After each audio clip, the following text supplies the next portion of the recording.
Good afternoon, potato chips. How are you? It's wee Paddy from across the shock, and it's back for a Sunday chat with Paddy. And I've got quite a lot to get on with today, so I'm going to start and not hang about, which is what I normally do. First of all, the pick a knife. I really enjoyed that, where you got to pick which knife I would show the following Friday.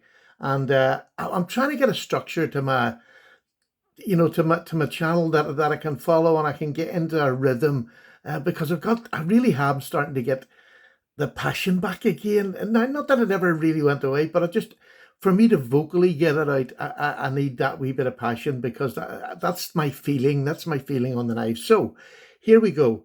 This is a pick a knife, and this will be the following 3 Fridays. I will decide. So you decide in this down below in the when you comment on the video. Do you want the low price, medium price, high price? Obviously, this is a Rough Rider. This one's a Cold Steel locking knife. And this one is, I'm sorry, boys. You remember I said I wasn't going to get any more high-end knives?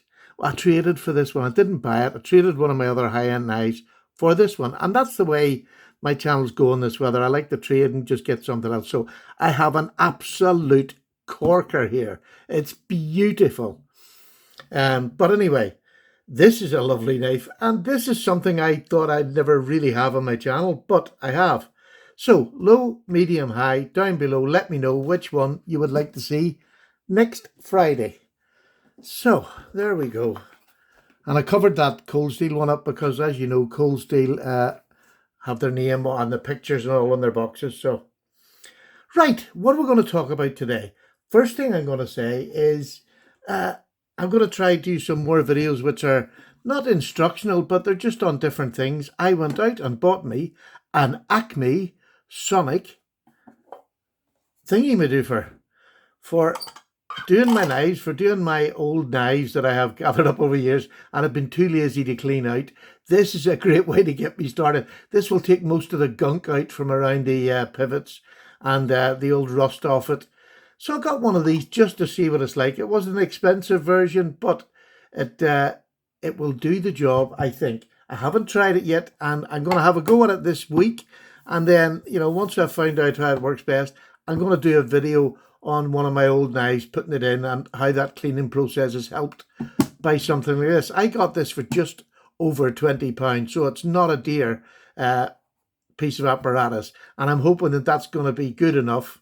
It seems to be on the show notes of what it all does. It's very comparable to most of them, but we'll show that, and that's something I'm really looking forward to, because I have lots of knives like this. This is the old electrician's knife.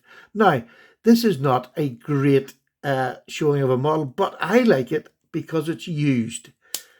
Its tip is all battered. It needs sharpened here. It just needs a real good spruce up. But it is so gritty. Sorry, this is locking. And this is stainless steel. Even, the expensive ones have brass. This is a Sabre, which is a Japanese brand. And this is why I like it. Look at that blade. It looks like it's been sharpened at the side of the road. It's just been well used and loved. And what more can I... But look at the fit and finish on that. For whatever age this is, the old Sabre Japan. So I'm going to do this up, and I'm going to give it a nice edge on it. I'm not going to do too much to it, as in change the edge shape. It's already been well and truly used. You can see how much has gone up there. So that's my little sort of first project on that ultrasonic. So I'll probably do that, but I'll try a couple of other knives first. You can see it's a sloppy sort of spring. There is a bit of spring, but I reckon after I clean all them pivots out and get rid of all the rust and gunk that's in there, it'll look great. So that's that. That's another thing for the channel that I'm looking forward to. And this is what I like to do. I like the challenge. I want things that I'm going to look forward to. A few of you last week spotted this knife that was up here. And this is a take on an old case pattern called a rooster knife. And this is one that was done by Ashley Harrison. Now, I keep telling you about Ashley and follow him on Instagram. And, I think some of you think I have some sort of thing with Ashley, that I get everything. This came up on Instagram, and he was showing that somebody had ordered 5 of these to be made. So Ashley went into a prototype stage where he was making them, and he was getting near the end of that prototype stage, but he couldn't get the back springs to sit nicely. And then the person just cancelled the order, which is just terrible. You should never do that to a small business. But anyway, so he had 5 of these that were not quite right, but he hadn't got the time at the minute. He's so busy with other things to actually go on ahead and do it. So he offered them at a really reasonable price for me, for the work that I know went into this. And you have to pay somebody for it. That's how innovation goes on. And although this is stepping back, it's still innovation because he had never tried to make this sort of pattern. This is a hacksaw, a spear blade, and it's a chopping blade.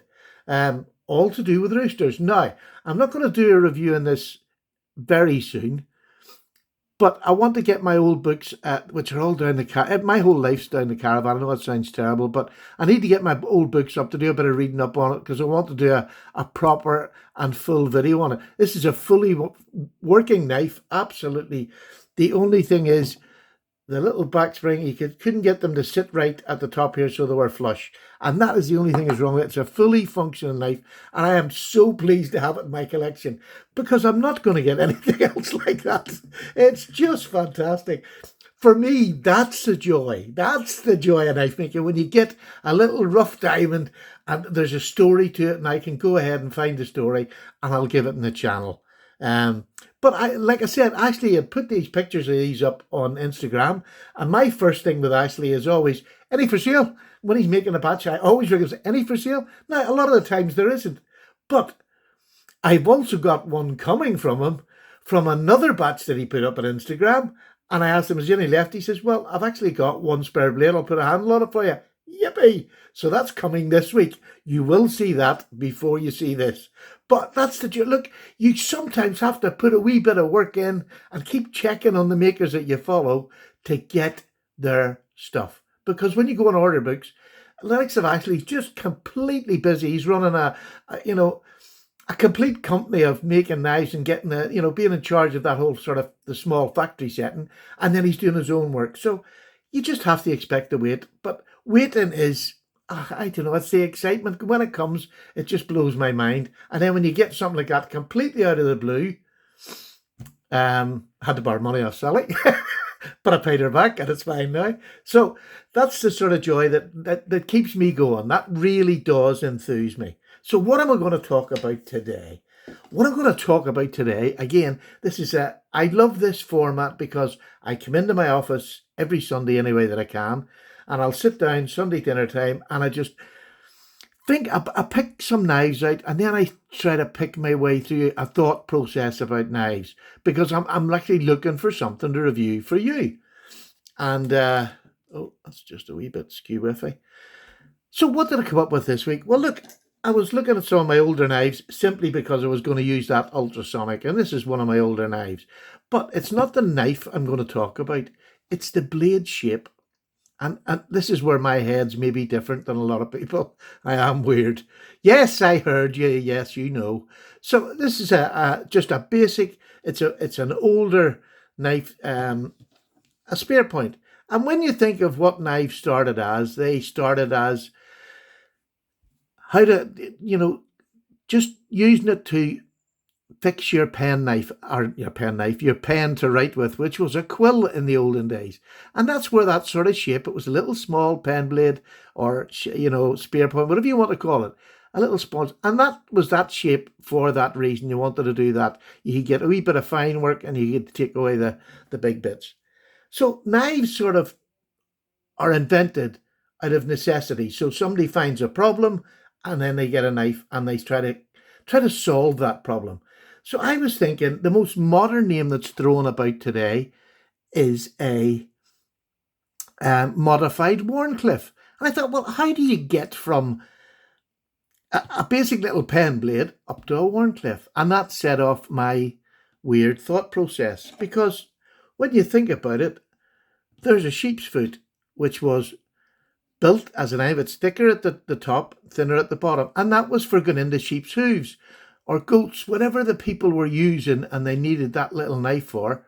They done that. They didn't want the spear so they could cut them, so they rounded it off, and they could get into a sheep's foot and clean it out.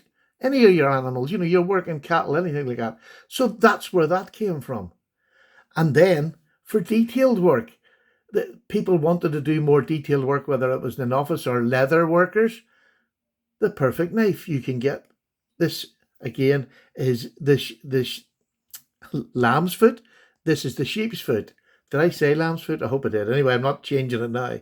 The sheep's foot now then, for more detailed work. If you're cutting leather, if you're cutting any sort of thing, your food, whatever, this knife can be used. All these knives can be used for multitask, but it's what they were sort of designed for. So there's the three. And then the next one was for later on, maybe. I'm not sure when these come out, in order they come out. Nobody's going to really know that.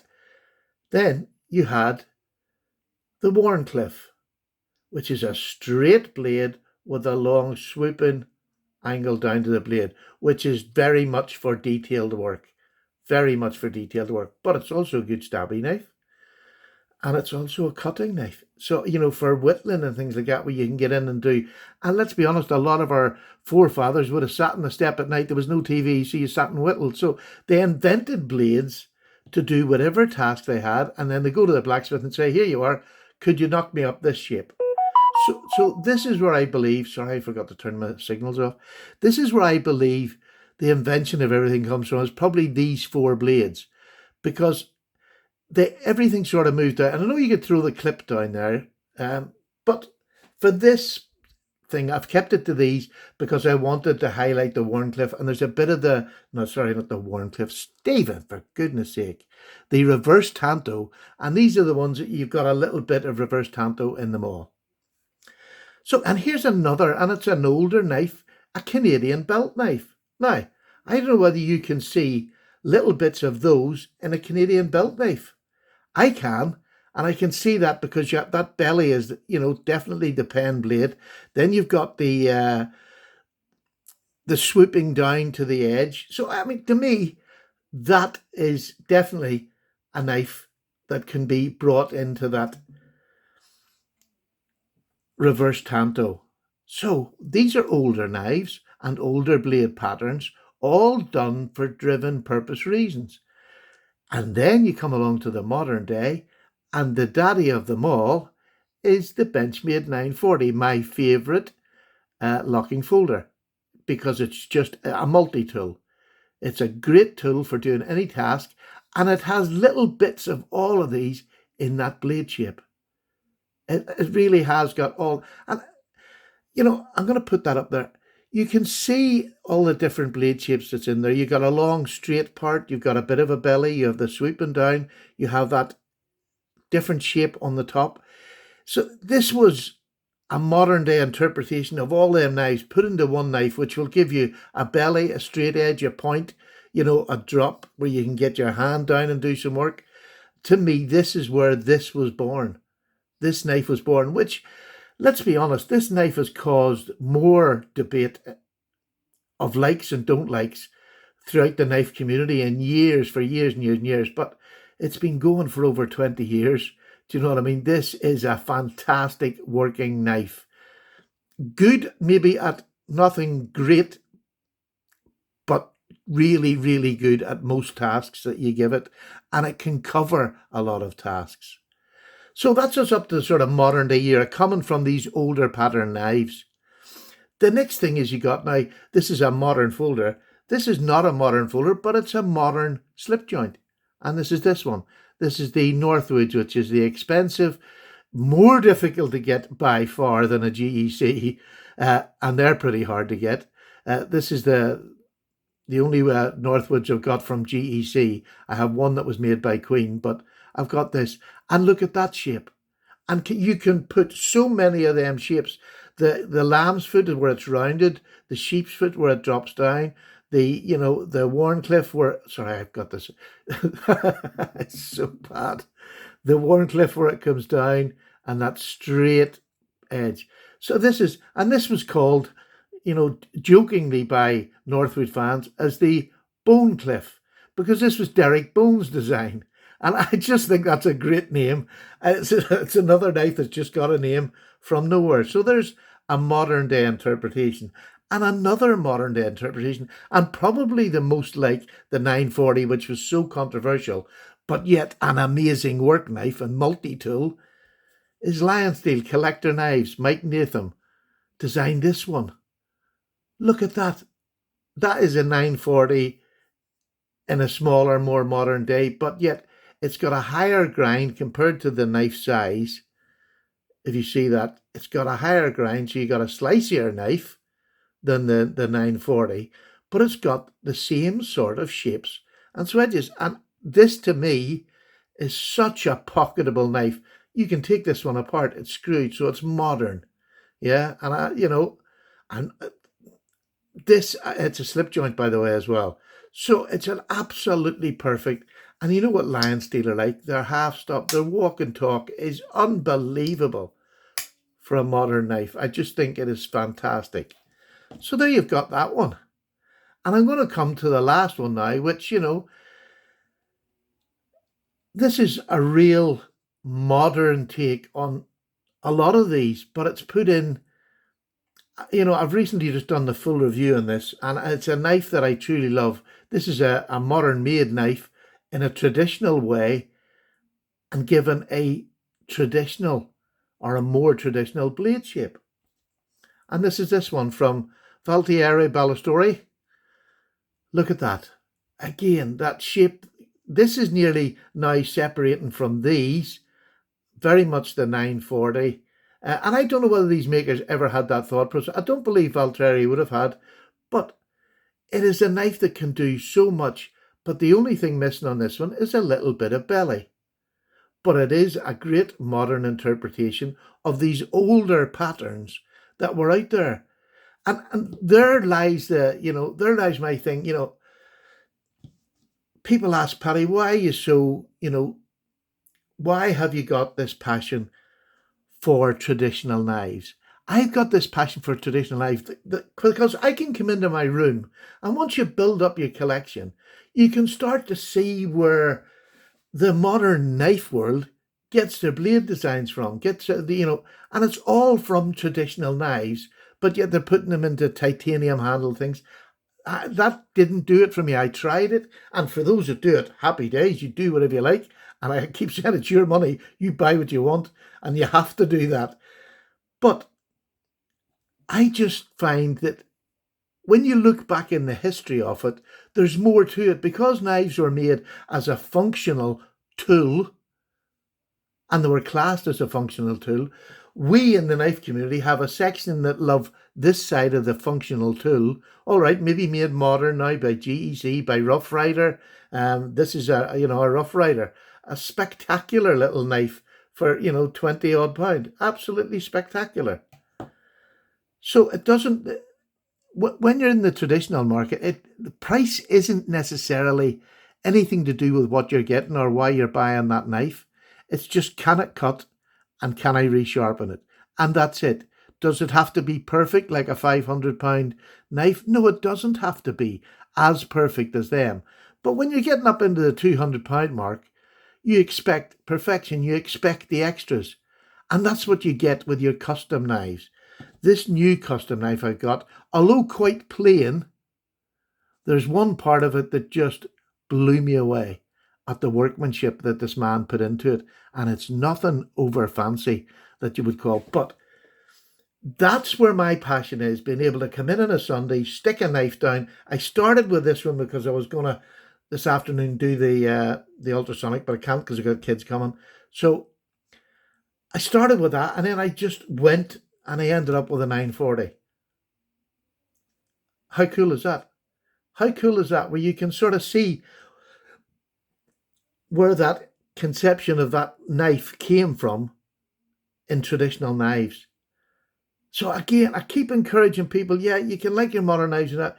You don't have to spend a fortune in traditional knives to follow something like that, to see where the patterns, to find out about them, to go and pick a book up and have a look and a bit of a read.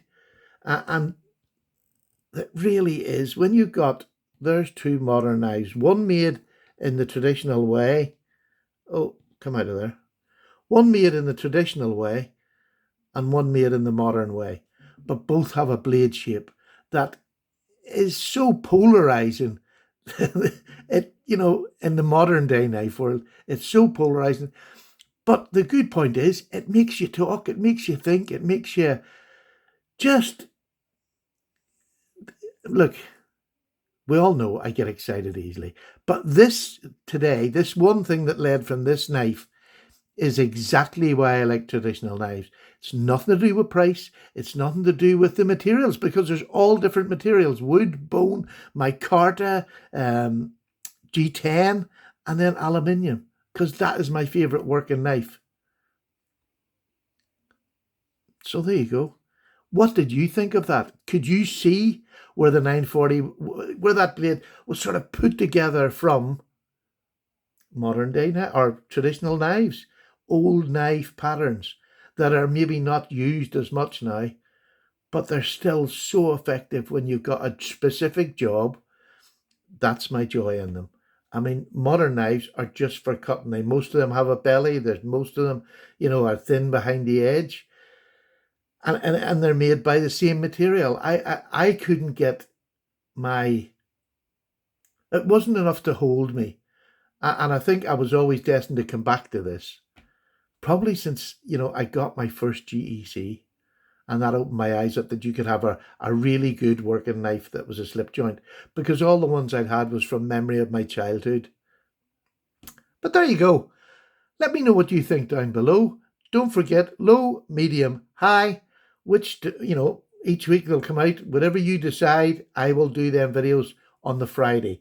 Another little bit of news, not this Monday or Tuesday, but the following Monday or Tuesday, I'm going to do a live video. I'm going to do it on a Monday or a Tuesday afternoon.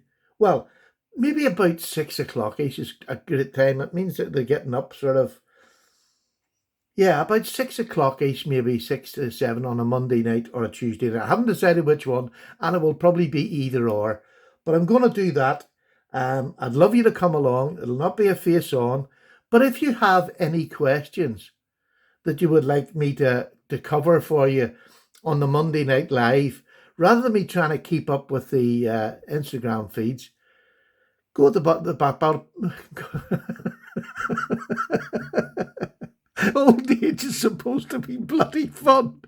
Go to the bottom of this. When you're putting in low, medium, high, put in a little question that you would like to ask for the first of the open live feeds to come. Right. Goodbye, folks. Happy Sunday. Enjoy the rest of your day. God bless you all. Paddy's away. Bye now.